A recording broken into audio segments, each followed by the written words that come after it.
Hello mga lods, ayan. Nagluluto na naman nga si Tolits. Tara, gusto nyo makita yung niluluto ko? Ito, papakita ko sa inyo. Ayan nga mga lods, ang ating niluluto ngayon. Ayan, ang ating ginisang tukwa.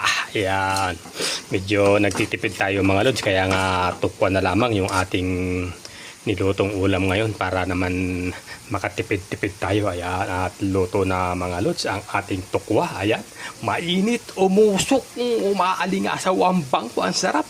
Ayan, tara mga lods, kanin na lamang ang kulang, kain na tayo.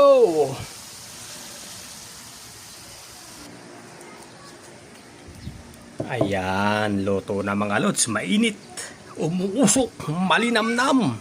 Tara, kain na tayo. Kanin na lang ang kulang.